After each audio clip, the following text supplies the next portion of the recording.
我發現呢，有一種類型嘅家長，佢嘅小朋友呢係比較難進步，或者佢進步嘅速度啦，有時快有時慢，有時行前一步呢又褪翻兩步，行前三步咩又褪翻兩步咁樣，唔係冇進步啊，但係有時退步更加多，或者進步嘅幅度比較大啊，咁即係唔係穩定咁上升，而係一忽前忽後，忽前忽後咁樣。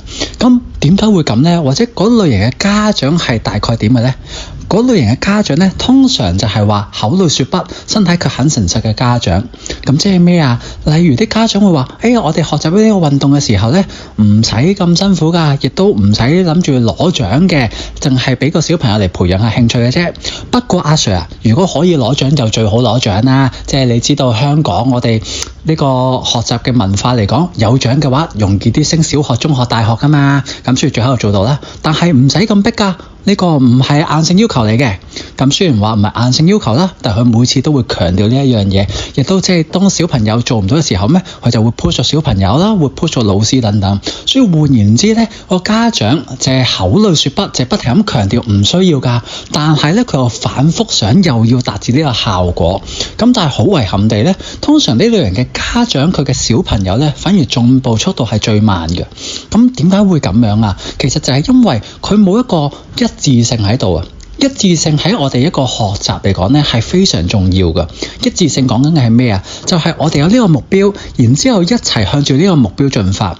例如我哋去旅行，或者我哋去離開屋企去某個地方，去一間餐廳食嘢啊，或者去某個地方去買嘢等等啦。我哋需要有一致性。例如我知道我今日需要去超級市場嘅，咁我咪由屋企行去超級市場一條直線咯。但係最麻煩嘅係咩？就係例如我諗住去揾間餐廳食嘢，但係我又唔知食咩好喎，印度嘢好啊，打邊爐好啊， BBQ 好啊，定係食壽司好呢？哇，有好多唔同嘅選擇。行到去 BBQ 嗰間鋪頭嘅門口，忽然間我又想轉去食壽司。行到去壽司嗰鋪店鋪門口呢，我又想去食麥當勞。行到麥當勞門口咩？我又想去食 pizza 喎。咁搞咗好耐都未諗到食咩，咁反而就係越花咗時間，仲要達成唔到目標。但係如果我一開始就決定，我今日就係諗住去食壽司嘅，咪直接去壽司嗰度，咪去直接去間餐廳食，咁咪解決咗咯。咁所以點解嗰啲小朋友會進步得慢啊？就係因為家長冇俾到確立嘅目標佢。今日你輕輕鬆鬆得㗎啦，唔使咁認真嘅嚇。最緊要培養興趣，開開心心。咁有興趣開心玩同埋專業嘅運動訓練係兩件事嚟㗎嘛。當你好專業咁去做一樣嘢嘅時候，就會有要求。有時做唔到嘅話，教練就要 push 你，推一推你，幫你一把，幫你達成要求。輕鬆玩就另一件事啦。有時輕鬆做唔到都唔緊要啊。呢個位置做唔到，咪玩過其他嘢咯。即係例如你學習緊呢個踢波啊、劍擊啊、進攻嘅技能，前鋒唔啱你，進攻技能唔啱你，咪學個防守，打個後衛，打個守龍門咯。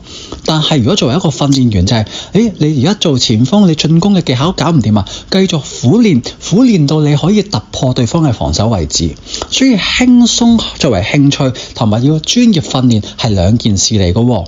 咁所以呢，練習模式都會有唔同。咁當你諗住冇要求嘅時候，進入一個輕鬆模式，咁咪會玩得開心輕鬆咁進步咯。但係你又要求一個有成績有回報嘅話，咁換言之，用個輕鬆嘅訓練方法係好難達至呢個效果嘅喎。咁咪個效果唔夠正咯。然之後就會引發一個內心嘅問題啦。個內心嘅問題係咩啊？就係本來你又話輕輕鬆鬆咁學習，咁個小朋友咪輕輕鬆鬆開心學習咯。但係跟住佢冇打出嘅成績嘅時候呢，個家長就會責怪佢：你做乜唔勤力、唔練好啲啊，唔打好啲啊？咁個小朋友就會俾家長責罵啦。然之後個小朋友會心諗，就會覺得好無辜噶啦。明明就係你叫輕鬆學習，我每一堂都玩得好開心，阿 Sir 都好滿意噶喎。但係你而家又話我，咁但係呢，家長有時會再強調就係唔使咁辛苦，唔使咁 push 噶啦。因為其實家長呢，而家都普遍都知道，其實喺香港唔同嘅運動界別，大家都越嚟越專業，亦都換言之，大家練習嘅時間越嚟越多。有啲好專業嘅一啲小朋友嘅運動員都好啦，可能一個禮拜都會抽4日至6日出去練習。咁如果你小朋友就係1個禮拜練1日，亦都好難追得上人哋嘅進度嘅喎。咁所以專業嘅訓練同埋一啲輕鬆嘅訓練、興趣班嘅訓練係完全唔一樣嘅。咁呢個時候你要將一個輕鬆訓練嘅人同一個好專業嘅人嘅比較，咁咪會好難拉近呢個差距咯。因為你付出同埋收穫係唔會成正比噶嘛。呢一下你付出咗1日，人哋付出咗6日，你點同嗰班人打？咁你打唔贏嘅時候，大家都要責怪小朋友。咁小朋友本來就係緩步成長，因為就算輕鬆學習啫，冇話唔成長㗎，佢都會進步㗎。但係當你抨擊佢嘅輕鬆成長嘅時候，佢就會懷疑自己，佢就會唔開心，有負面嘅心態，從而令佢嘅戰績下滑。咁所以呢啲小朋友有時會有進步㗎，但係爹哋媽咪嘅責罵咧，就會令佢拉翻低佢嘅腳步。咁所以呢啲類型嘅家長咧，有時就會好混淆咗目標。我哋要明白一樣嘢就係一致性。一致性喺我哋心理嚟講，喺我哋進步嚟講係非常非常重要嘅一幕。你就算有要求，你咪講你要求出嚟咯，然之後大家一齊去追咯。咁當然呢種要求大家要有一個合理性嘅。例如你話我1個禮拜淨係可以俾到1日嘅資源出嚟，時間啊、金錢等等嘅啫。咁但係我要追求有成績嘅喎。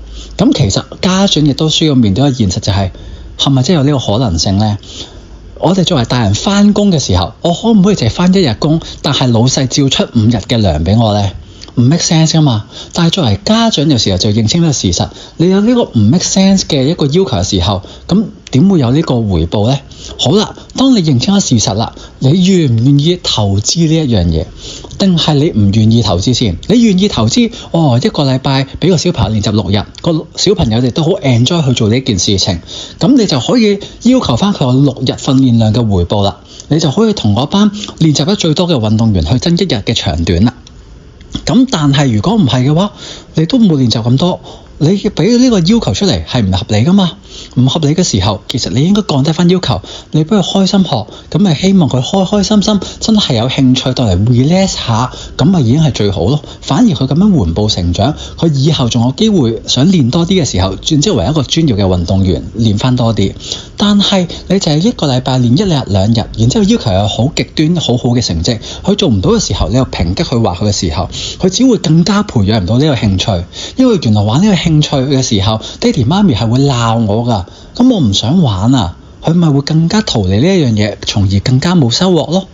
所以作為爹哋媽咪，我哋要記住一樣嘢，就係首先分析下自己可以設定嘅目標入邊，究竟係咪合理嘅一件事呢？係咪你諗住返1日工就有5日嘅人工呢？OK， 當你終於明白到係唔 make sense 冇可能嘅時候，你要諗下啦。有啲人就係1個禮拜打5日工，你做唔做到呢？即係有啲小朋友真係1個禮拜有6日入邊7日入邊有6日係咁樣訓練嘅喎，你做唔做到呢？ OK， 你做唔到，你唔同嗰班人比冇問題喎。你同嗰班人比嘅時候，你要 afford 到咁咪得咯。最緊要就係你提供嘅資源，即係時間啊、金錢啊，係咪可以支付到呢樣嘢？你支付唔到嘅，可能就係個小朋友就係可以1個禮拜練3日嘅啫。咁你有翻3日嘅回報都好正常啊。我哋要計翻嗰個比例，然之後有翻相應嘅目標噶嘛。當你有呢個一致性嘅時候，小朋友同你先會進步得最快嘅，因為你俾嘅資源係合理噶嘛。就好似古代打仗咁，你又唔俾軍糧啲士兵，又唔俾武器啲士兵，但係就叫佢打贏仗，係唔合理噶嘛。好似我哋大人翻工咁，個老細唔出糧俾你，但係叫你做5個人份量嘅嘢，係唔合理噶嘛。你嘅工作效率都可能會下降噶嘛。